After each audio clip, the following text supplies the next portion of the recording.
Welcome to Shirt Tours, the series which explores exactly what it's like to be a football shirt collector all across the world. Welcome to Hamburg, and welcome to episode 1 of Shirt Tours with Cult Kits.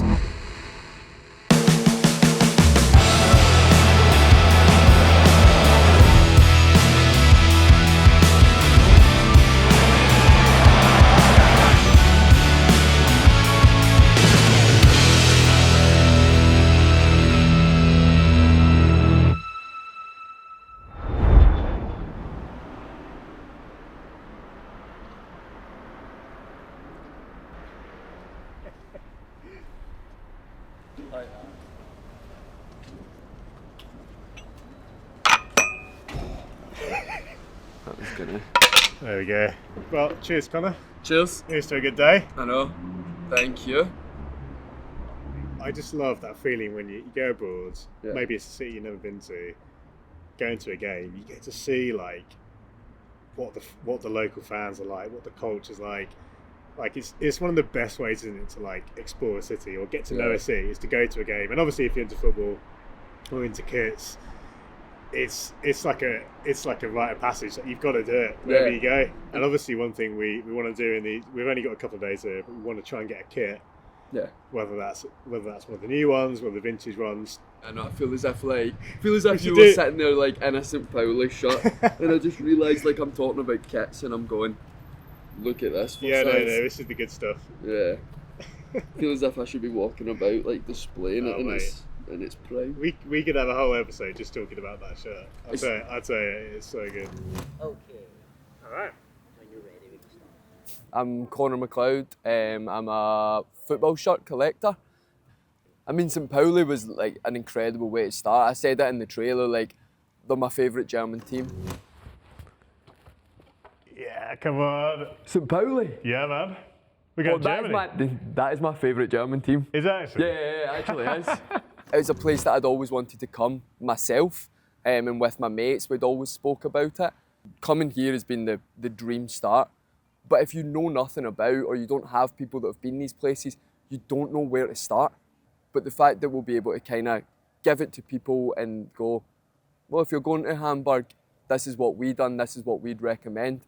Here's the things, like a little bit of like a love letter to each club.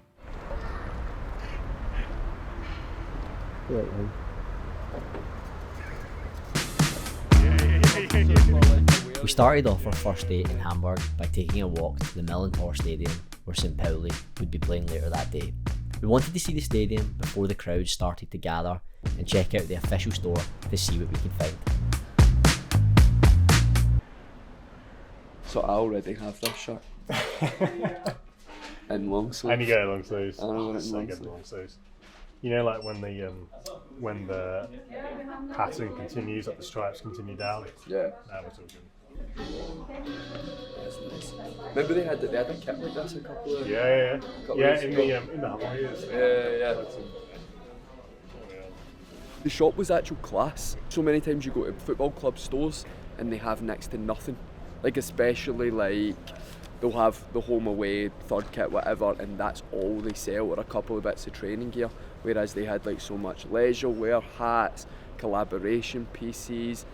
They had a toaster, St. Pauli toaster, they had stickers, they had absolutely everything they could possibly think of. It was a good club shop. As far as club shops go, like Conor was saying, that is up there.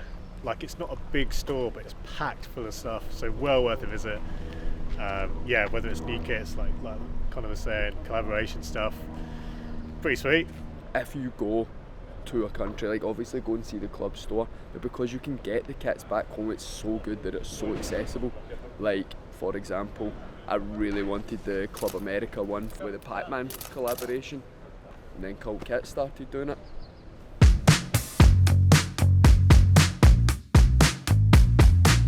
So do you want to tell them? Yeah, bit of a plot twist. So we're getting ready for the game. We're excited. I've just checked the tickets. Obviously, we had to get them pretty last minute because of everything going on. we're going to be in the away stand. And it's nobody's fault at all. It is absolutely nobody's fault. I am not pointing any elbows at anyone. It is a complete accident, and it was, do you know what I mean? It could have happened to anybody. Absolute shocker. And like, we're literally, I mean, Conor, you're in the most like, I'm in a full best sit brown. down. I have came fully embracing St. Pauli, my favourite German team, and I'm now going to be sitting in the away end like this. If St. Pauli score, I'm going to be going. And then who's this guy in the all brown? Yeah, I'm going to stick out like a sore thumb. So I think we're going to need to go home and get changed. We might have to. Guys, what is the best hamburger in Hamburg? That's what we're trying to find out today. So we listened to all the suggestions and we came with one of the top 4 places that we found recommended, Dolph's Burger. Let's see what it's all about. Who gave you the bag, Conor? It was a St. Pauli, like, Polish club, fan club. Slansky Fan Club St. Pauli. Yeah, love it. So it just shows, like, the ultras are ultras. That man's travelled from Poland today, or last night, whatever, but man's travelled from Poland for it. Yeah, by the way. Hello. Look at that. So, burger number 1 of the weekend. Yep, from Dolph's Burger. Dolph's Burger. Just round the corner from the stadium. I got barbecue cheese bacon burger. I got just a regular cheeseburger in the interests of trying the most boring thing on the menu. Honestly, like, presentation, that looks sick. Okay. Oh, you know what? Nah, it's pretty good.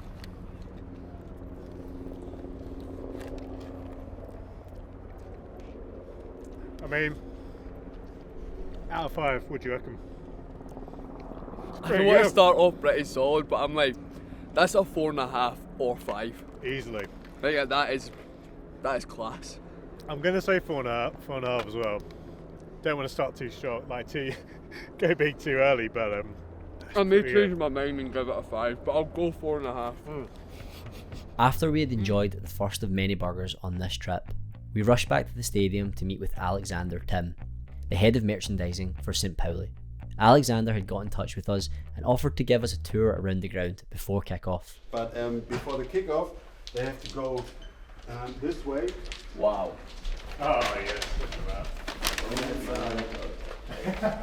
Very good. That is very cool. That is. I think this one will last forever. Yeah. Obviously, there's a lot of German teams have similar things, but this is really. And this is the way the players walk out. Right. So See if you're an opposing team walking through this. I feel as if, like, especially when the fans are noisy out there, I feel as if you'd be like.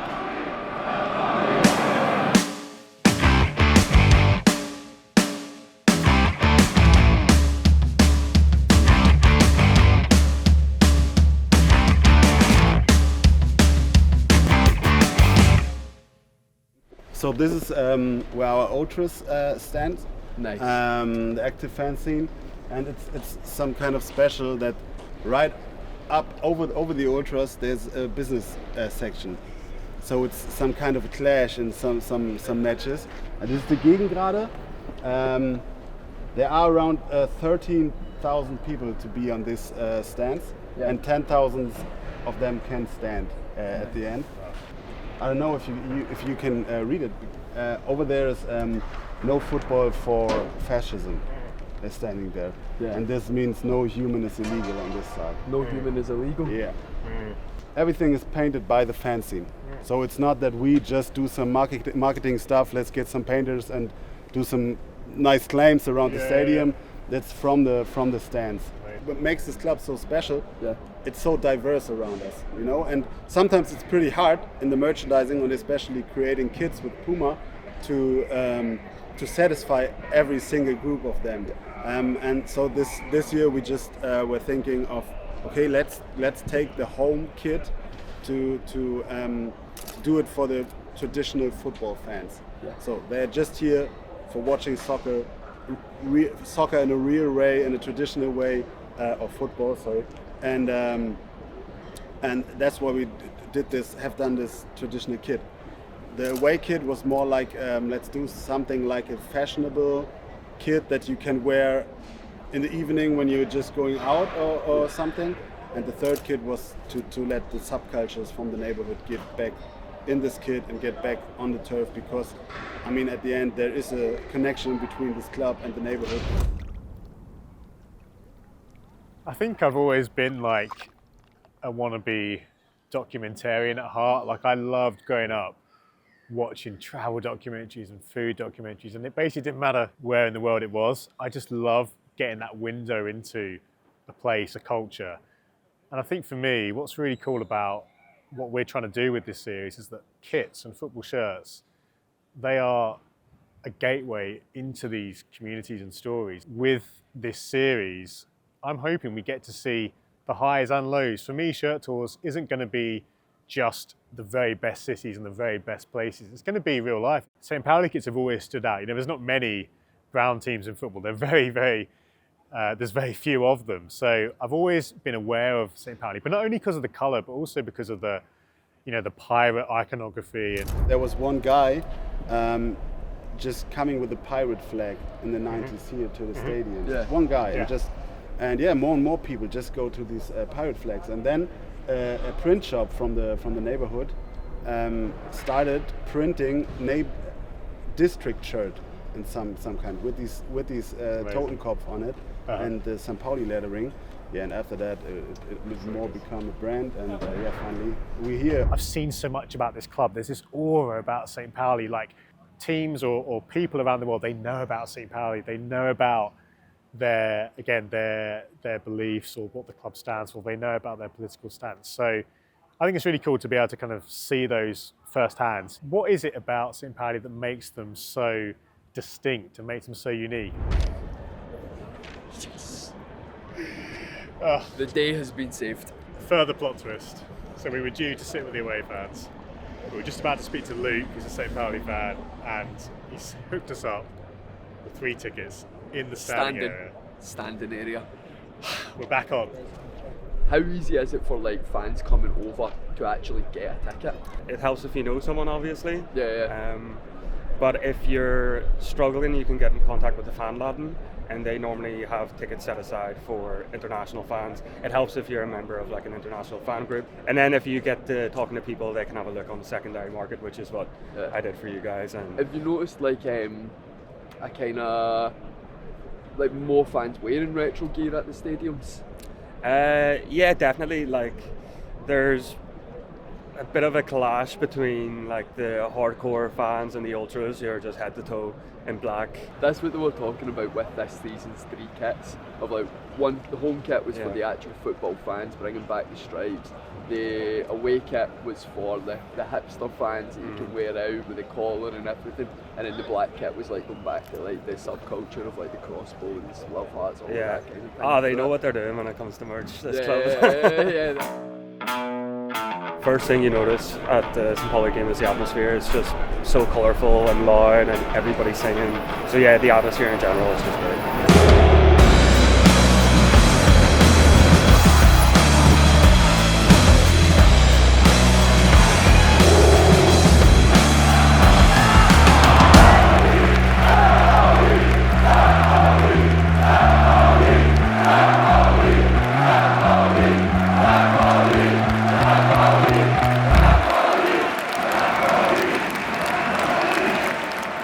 Doesn't matter if it's third division football, whatever, they are there. Like it's 29,000 people are going to be here. If it's Bayern Munich or fucking Hansa Rostock, it's going to be packed. We're going to be cheering, and it's a bit different now because they're playing good football, which is different for us as well now. But beforehand, doesn't matter who comes. It's that spirit that I love in life that you just go no matter how it is. If it rains, if it's shit, if you're 3-0 down, you just go. Like I'm not from here.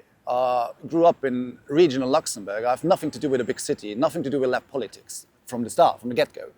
And when I came here, like they give you the opportunity to come in. They give you the opportunity to bring a new chance in, to start developing stuff. So even if you hear the roar from the South Stand, for example, and you think it's just one massive chunk of people, it's a lot of individuals trying to push the narratives, like the political narratives, like the banners, the chants. It's not just that Ultra St. Pauli just do that themselves, but it's like they give you the opportunity to speak. Every like fan club or like friends group has their place to meet. Like some go to Kitty, some go to to St. Pauli in here, some to Copacabana, some meet at their random kiosk. Like, so it's like, it's way more. It's that community feeling that you just mentioned that makes it something special. It's that meeting up with friends, meeting new ones. I remember we had a game last year against Frankfurt away. And it was the game, if St. Pauli wins or grabs a point, it's 99% sure that you stay up.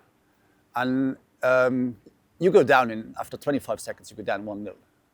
And you're like, oh, fuck, this is not going to happen. And then by chance and a great goalkeeper, you come back to 1-1. Then they score again, 2-1. And like, it wasn't about, like the 2-1 was offside, but we didn't know it yet and stuff. So that emotional roller coaster, like being the arms of different people I haven't met in my life. And it wasn't about the game, but you could feel that it's so much more. It's like, it's community. It's something that gets lost a lot in the modern world, and that you have in games like this. And it's not just St. Pauli. It's, as you said, Rome, Marseille. Go there for your friends. You go there for community, for discussions you're not having in your everyday life, about talking about mental health, of stuff like that. And that's like, for me, that's football. What's happening, guys? This is us with burger number 2 at Burger Heroes. Presentation-wise, it ain't as good as the last one, but fair price though. Fair price. Yeah, let's see what the taste is like. Yeah, let's go. Is that right, Zan? How are you? Zan, how are you? It's good. I don't think it's quite the same. No. Wait. Second bite. Here we go, with the sauce. Does it savour? I'm thinking it's not as good as the last one. No. What's your rating? I'm going to say 3.5, and that sounds low, but I think there's a star difference between the two. Honestly, I'm giving it a lot lower. Lower? Yeah, I'm going like 2 or 2.5. Wow. Just because like Okay, the last one was so good. It was good. And I've had better burgers back home, so I can't be like, oh, it's a high. I'm gonna go 2.5. There you have it. Sorry, Burger Heroes, but it's still good. But just in the terms of Not the quite. best burger I've ever had, Yeah, we got a high bar. 2.5. After the madness of the match, the following day we decided to slow things down and check out Hamburg's food and flea markets to see what we could find. Now, a lot of stuff is closed on a Sunday, but Yeah. one of the things that isn't is the fish market, and that's where we've come to this lovely morning. Yep. It's looking like a good day, right? Yep. And I'm gonna get to try a fish sandwich at 9:30 in the morning. That's it. As part of your key role as the host. Yeah, I can kind of understand now why I've been brought, like so that you don't have to eat fish sandwich heads. Yeah, there's a bit of that. Yeah. But no, it's a local delicacy, or certainly something people talk about. But the market itself's class. Like, see the amount of stuff there is like to do. There's like live music inside that hall. It's live music. Together. It's a bit of bro. It's a bit of a party. It seems like you just go Reaper band straight to here, get a fish sandwich, continue the party a little bit. Yeah. One of these. Yeah, please. Thank you. Oh. Thank you very much. You're welcome. I don't really know what. I'm not really 100% sure what it is. Looks good.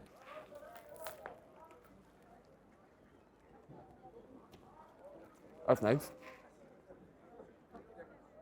I'll eat that. By the way, I'd eat that. It's honestly a lot nicer than I thought it was going to be. Like, I could happily eat that.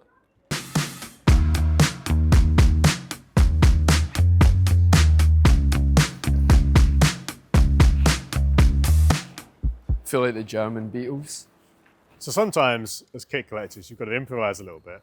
And today we're at a flea market to find, hopefully, some classic kits. I think as a football shirt collector, like, I now can't walk by a charity shop, I can't walk by a car boot sale, a flea market, like anything without thinking like I must go in case I miss out on that holy grail shirt. Yep. Make sure before you come you check the dates, because certain markets are only on certain dates throughout the year.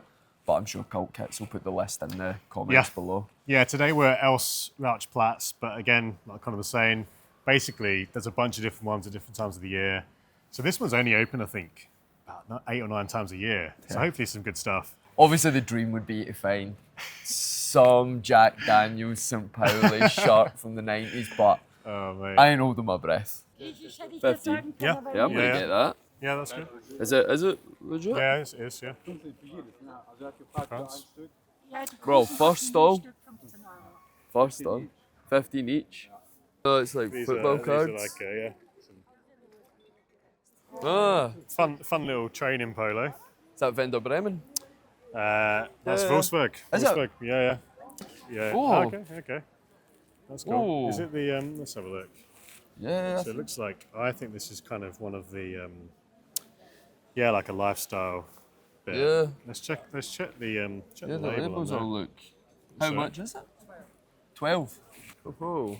I mean, as a St. Pauli. But we've got to represent both sides in a way, innit? So guys, was the market worth it? I'll show you what we got and you can let me know. Yeah. First we got HSV jacket. It looks like it's from the early 90s, but as you were saying, Yeah, they could have stitched the badge on. Either way, it's a nice jacket, and there's only 10 euros as well. if anybody knows anything, please do let us know. But these are the good ones. Yeah.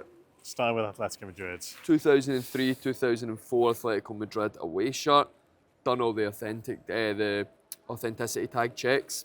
All looks legit. So 15 euros for that one. yeah, happy And days. this, the best of all, France. 2002 France home shirt. My size. Yeah. And again, 15 euros. And I'm impressed with the condition of this one. Really, really good find. So that kind of made That it. kind of right? made it worth it itself. Kind of made it. Other two are just some bonuses. Couple of little stains actually. But hey ho, Happy days. happy days. So a success at both the local fish and flea market. All that action had left us feeling hungry. Another burger maybe?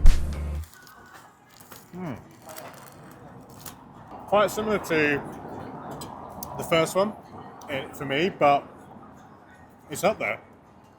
It's definitely up there. The amount of like sauce and like flavour and all that extra garnishes on that, like is like elevated. That's how you do a smash burger. Yep. It's either a 4 or 4.5 for me. I'm going to say 4, but that's a good 4. I'm gonna go 4. Purely because the other one like had all the options of sesame seed buns and it just gave you that little bit extra. But also but I'm gonna go 4, which is solid. It's a solid 4. While enjoying another local delicacy, another amazing opportunity presented itself. So it was back to the stadium to meet Dave Doman from the band Swearing at Motorists. And up there you can see it is a music studio Yeah. together with Levi's. There's a musician from St. Pauli who just finished the first LP, completely written, produced and recorded at the football stadium.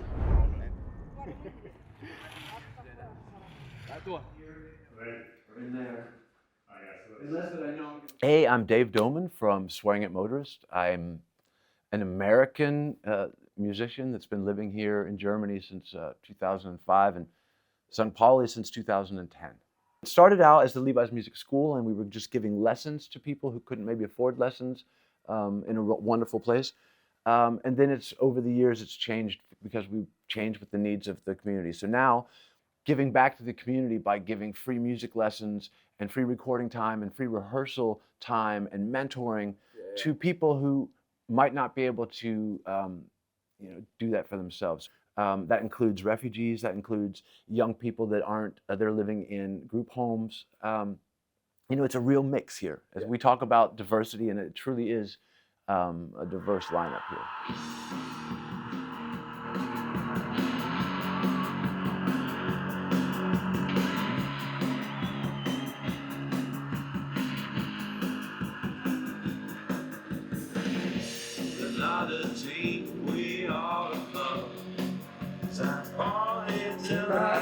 I'm already hooked. I'm already getting the words. Till I die. I think it's important to point out is that the majority of St. Pauli fans do not come to this club for their love of the sport. Because for years, the sport side of it was miserable.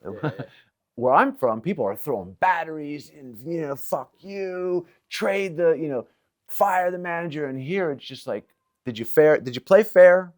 Did you give everything?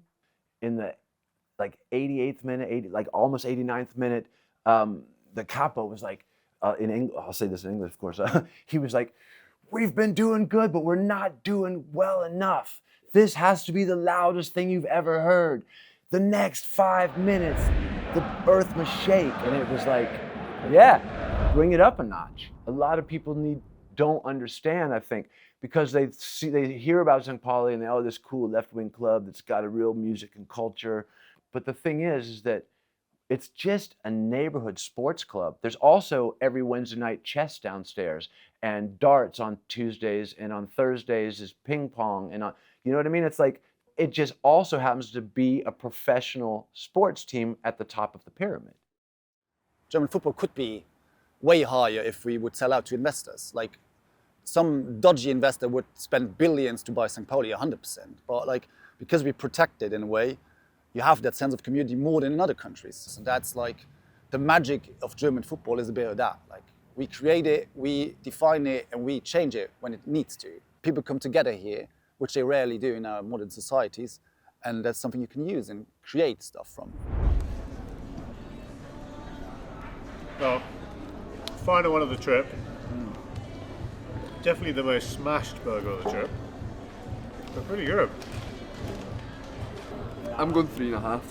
Okay. 3.5. Yep. Dulce burger, the window, burger loft, and then Burger house. burger house. What about you, Tom? I think this is a 4 for me. If you come to Hamburg, you're spoiled for choice. Honestly, at first I thought it was going to be a pure nightmare eating 4 burgers every time for my dinner, but this has been good. it's been sick. Yeah. I could eat another 4 burgers.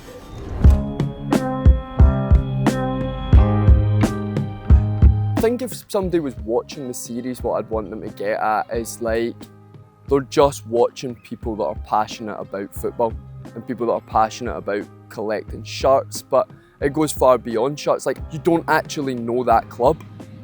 So it's kind of getting to come here and experiencing that whole community firsthand that I then can walk away from my own point of view, and I now have learned a little bit more and fallen in love with another club that little bit deeper. I would love for kit collectors like myself, like Conor, to be able to go, oh yeah, you know what?